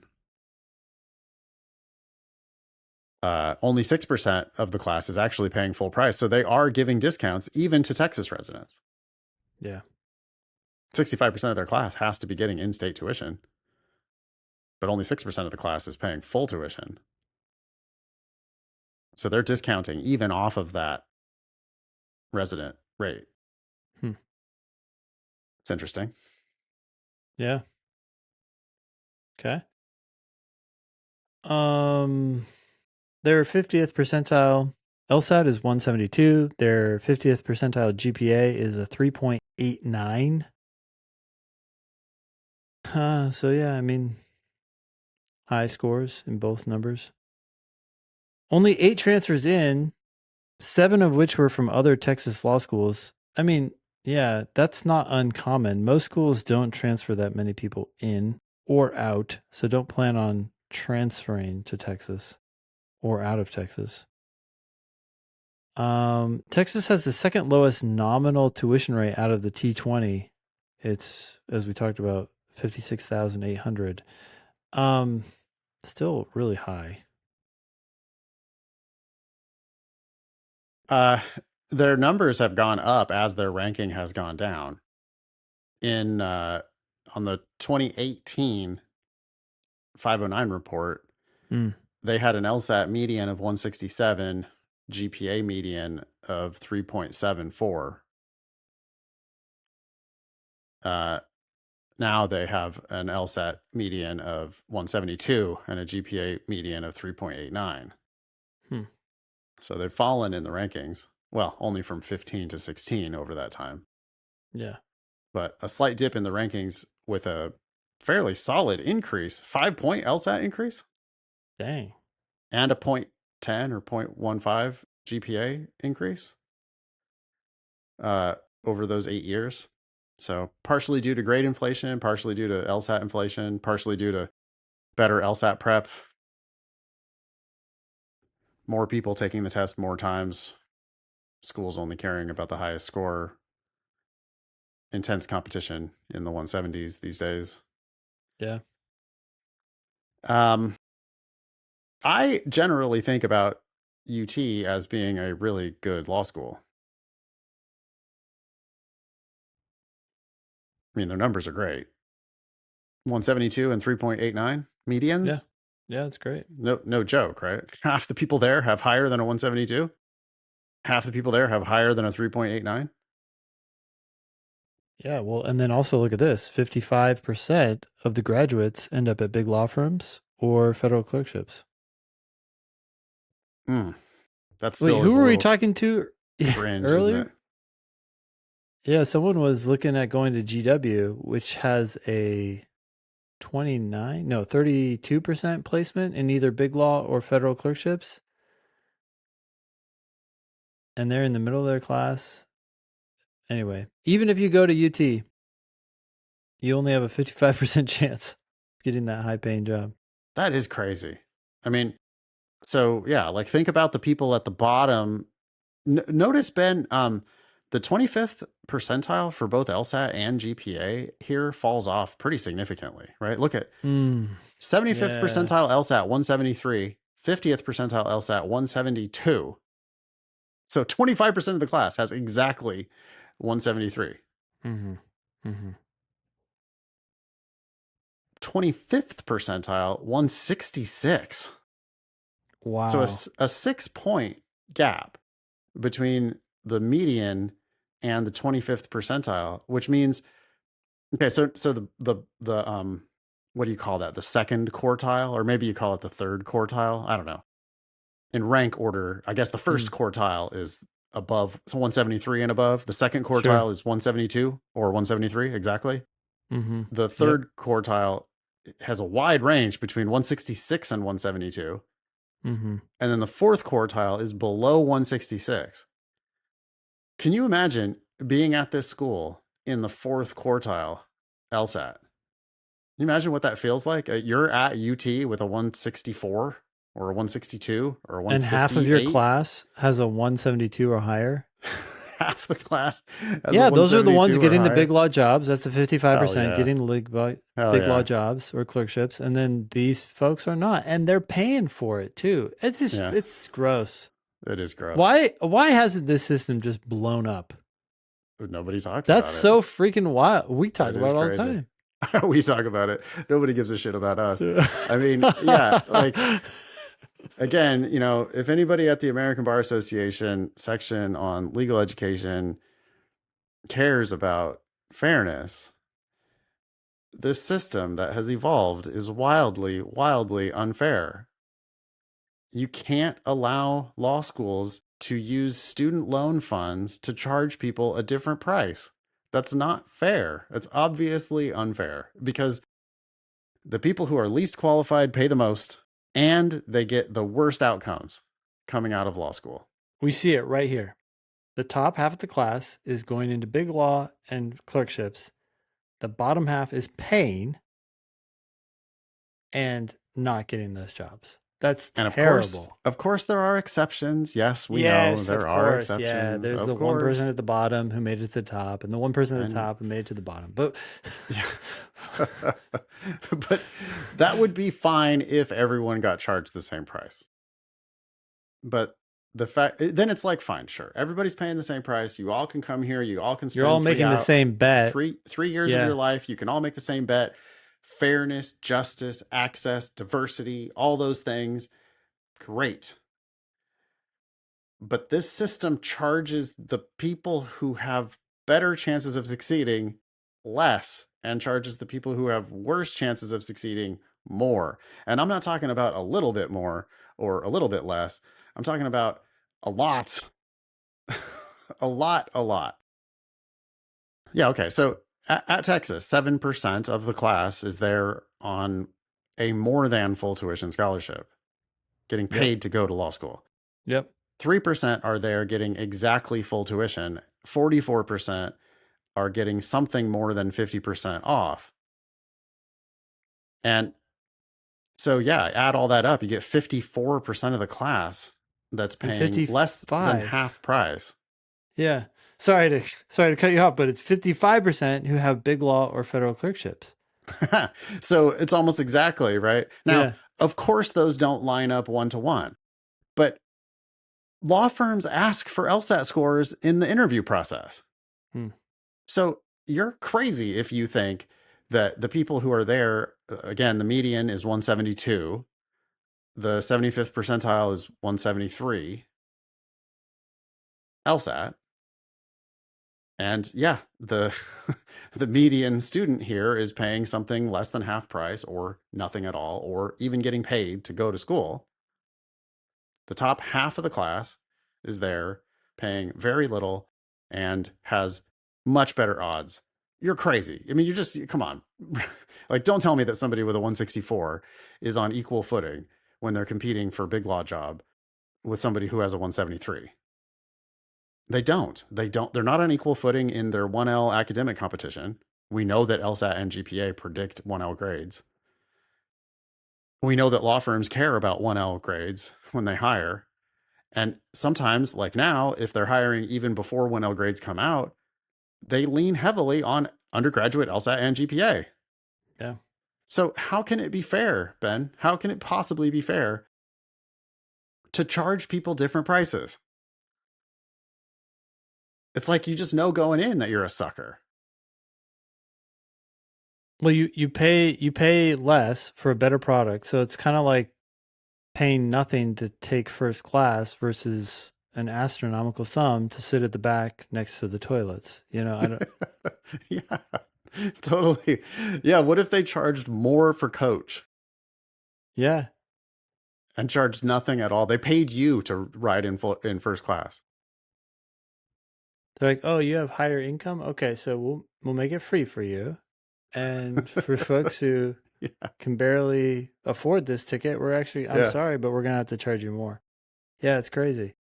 Again, That's what's happening in law school, but it's all, covered up by well, who knows what. they don't call it veneer discounts. Yeah. They don't admit that they charge everybody a different price. No. Oh, well, we have our in-state tuition and we have our out-of-state tuition, but everybody pays Yeah. the same tuition. Well, I mean, of course, we have generous scholarships available for people with strong applications. And, you know, and if you need financial aid, we got these loans that we can help you with. We're just trying to make it work for everybody here. It, I wouldn't be mad. I don't think I'd be mad about it at all if they just charged everybody the same price. Like, kill the LSAT GPA scholarship game. It would be terrible for our business. People wouldn't care about the LSAT nearly as much. They would only care about the LSAT for admissions instead of caring about the LSAT to the extent that it affects their law school pricing. Yeah. Like, we benefit from this scam that the law schools are pulling. But at least we can sleep at night because we never stop complaining about it. Well, and the people who listen are benefiting radically. Yeah, we benefit the people who hear our message and who understand, like, who see the inside of this pricing scam. Yeah. But man, it's like, no, I mean, it's actively a bad idea to go pay full price at University of Texas School of Law. Despite the fact that it's in the top 20. Yeah, despite There the are fact that it's by far the hundreds best of school in people. Texas. Yeah, hundreds of people Maybe who not would by far die to anymore. just get in. But Right. yeah. But no, And you're it's getting like, screwed, no. basically. Yeah, yeah. I mean, fine, if your parents own a law firm and the money's nothing to you, then fine, who cares? But the people who are borrowing money, we should always say that, actually. The people who are borrowing money to go to UT are, on average, getting ripped off. Like, you're the ones that are paying for the operation of this school, but you have a much smaller chance of getting one of those high paying, high prestige jobs because you're just competing against people who have wildly higher credentials. Yeah. I mean, I'm sorry, but 10 points of LSAT means something. Like, there's a real difference in abilities in certain areas.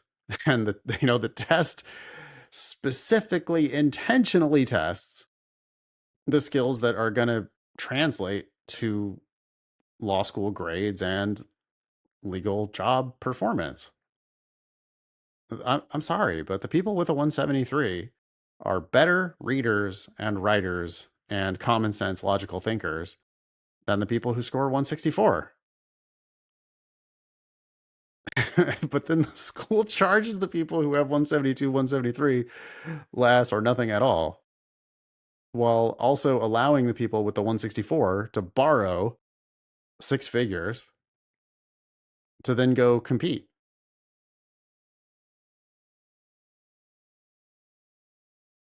Fairly devastating.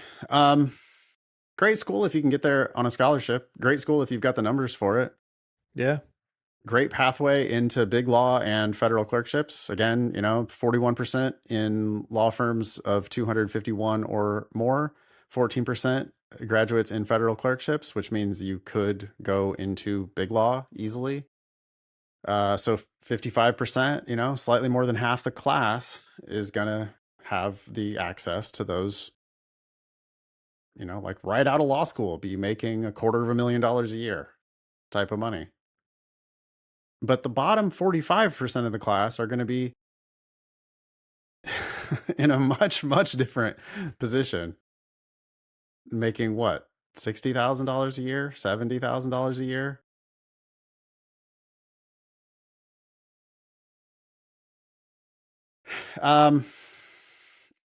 Notes from Demon teacher Robert. Pros of UT. It's the best Texas legal brand, the strongest Texas big law and clerkship combination, national portability of your degree, because everybody's heard of UT. Public school tuition advantage. It is slightly cheaper than some of the private schools. Austin location. Austin, Texas. Everybody knows Austin is the best place in Texas. Yep. Deep alumni network. Very strong employment outcomes, although, again, very strong means, yeah, 55% are going to go make big money. Mm-hmm. Cons, according to Robert, still meaningfully Texas centered. So, 73% of graduates do work in Texas. Yep. Less national big law dominance than the T14. They have competitive admissions. Austin cost of living is high. And UT's 65% Texas resident class shaping can make admissions feel unusual compared to national peer schools. I mean, I think it is harder to get into for non-Texans, which that's a decision they're making. It's a Texas public school, so they're deciding that that's what they want to do. Robert points out that also for Dallas Big Law specifically, SMU is a serious competitor because of its Dallas placement strength. And I imagine SMU must be much easier to get into. Probably the same people who can get into UT can go to SMU for free. Yeah. And so if you're serious about Dallas Big Law, seems like you should definitely consider SMU. Producer Jacob points out that on top of their scholarship offers, they often grant out-of-state students tuition waivers to the in-student rate. In-state? Mm-hmm. Sorry, to the in-state rate. And producer Jacob, received one of those offers this cycle. Many other applicants reported receiving them as well. So their in-state, out-of-state tuition, it's maybe kind of a fiction. Yeah. But, I mean, their tuition is a fiction to begin with. Right? Because what did we say? What percent actually pay 6% pay full price? Yeah. So the tuitions are fake. So they are still willing, 35% of the class can be from outside Texas.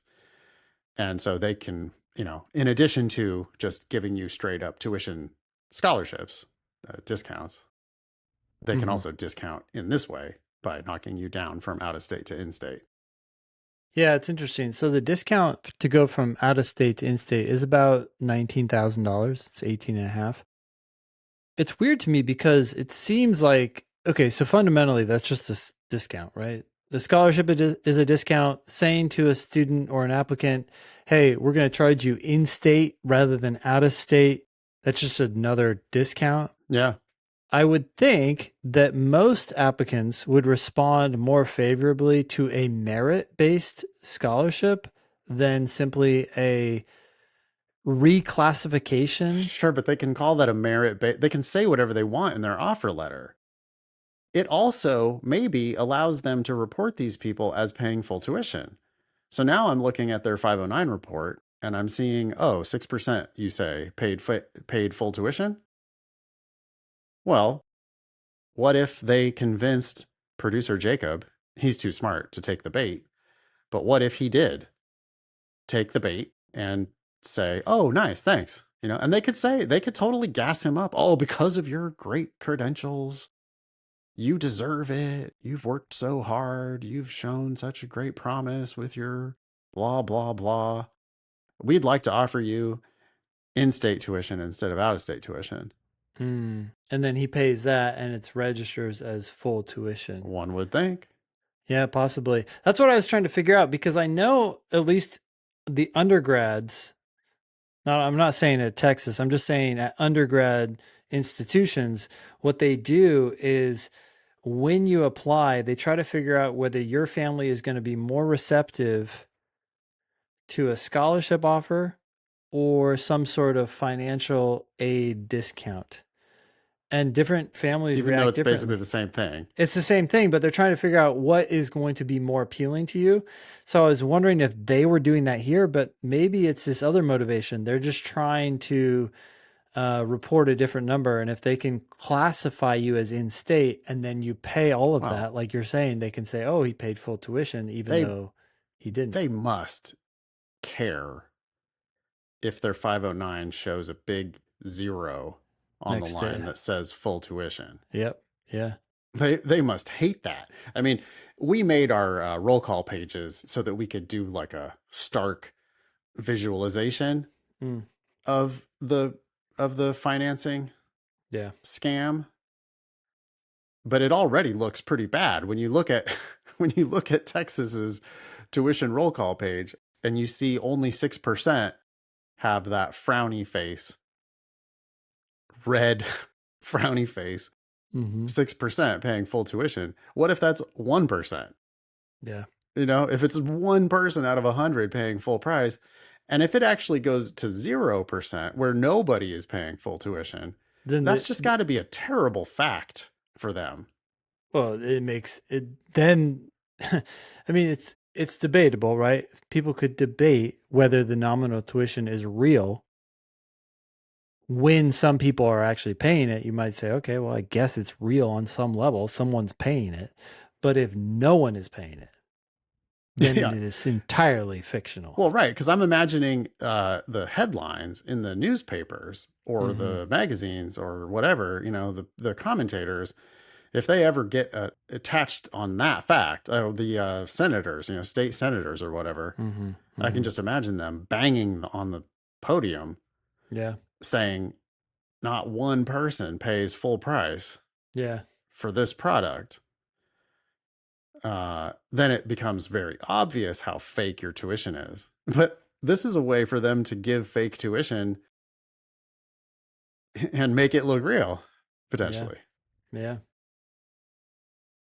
Well, what's weird too is not to keep adding to this, but some schools have flipped this narrative and made that a benefit. We give scholarships to 100% Oh, of course. of our applicants. Of course. Of course, that's what they're going to say. Yeah. If you're Yeah. like, hey, your tuition seems fake to me. What do you mean? No, the tuition's not fake. Well, on your 509 report, it shows that only 2% of people paid full price.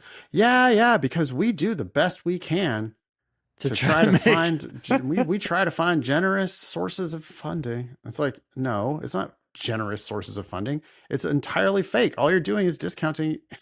You're calling it a scholarship, but really it's just a discount. Yeah. Okay. Yikes. Ready for word of the week? Let's do it. The word is bonhomie. Yeah, or bonhomie. Okay. Has to come from French. I bet it's like bonhomme or something like that in French. Hmm. Tightly choreographed visit masks big differences between US and China, is the headline in the Wall Street Journal. From that article, President Trump and Chinese leader, I'm so embarrassed that I don't know how to say. It's all right. It's Xi Jinping. Yep. Xi Jinping. I Mhm. should definitely know that. I know what the dude looks like and I know who he is. I just don't know how to say his name. Xi Jinping head into the final day of their summit with strikingly divergent stories to tell. Beneath the pomp and bonhomie, there are significant differences in what the two sides want to get out of the summit and how they perceive the US China relationship writ large. Have you seen the pictures I of have. these two leaders? Yes, and the Chinese kids waving the American flags. What? That's what they had. Them walking in. Interesting. Okay. What do you think this word means? Sounds like party. Party? Pomp and like pomp and circumstance, like the theatrics of the moment. I think, and this must just be from seeing the word in context a million other times. Hmm. I have this sense that it means like hugging it out, like Hmm.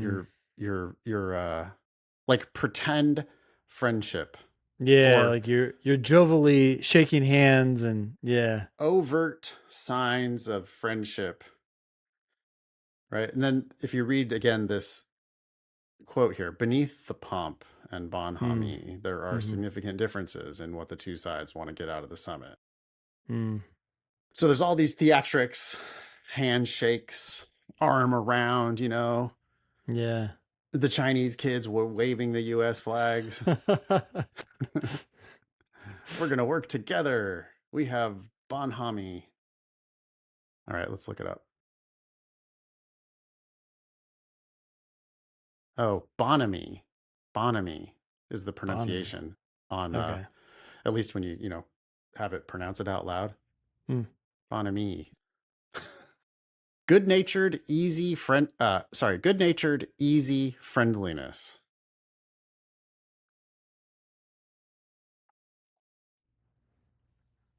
Oh, and Okay. you can use it as an adjective. The spelling slightly changes and it becomes bonhomous. Hmm. Huh. Okay. So it basically means friendship or acting friendly. So Okay. when you give 94% of your class discounts. You're displaying bonhomie, or you're being bonhomous with your with your fake. Basically, you're gassing them up, saying, "Oh wow, you're such a overqualified applicant. We're going to give you some merit-based scholarship aid." That's bonhomie. Bonhomie. Okay. You can catch up on all of our words of the week if you want. There's 145 of them at lsat.link/wow. Do you have an email? What's your email nomination for email of the week? That's right. Okay, I'm going to think of one, and you can think of one, and then we can see if we agree who the Okay. email of the week. It's a email of the week. You're going to get a free copy of our book, The LSAT is Easy. A lot of good candidates. Yeah, I have one. You have one? Mm-hmm. I mean, honestly, I want to give a book to everybody. Some of them don't need it though; they're already done. Yeah.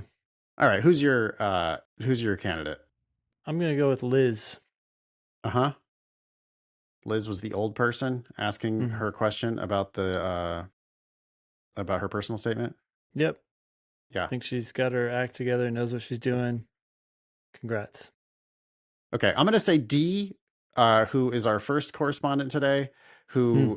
who included the screenshot of the rankings, the ratings going down. Yeah. Maybe by way of apology for our ratings snafu.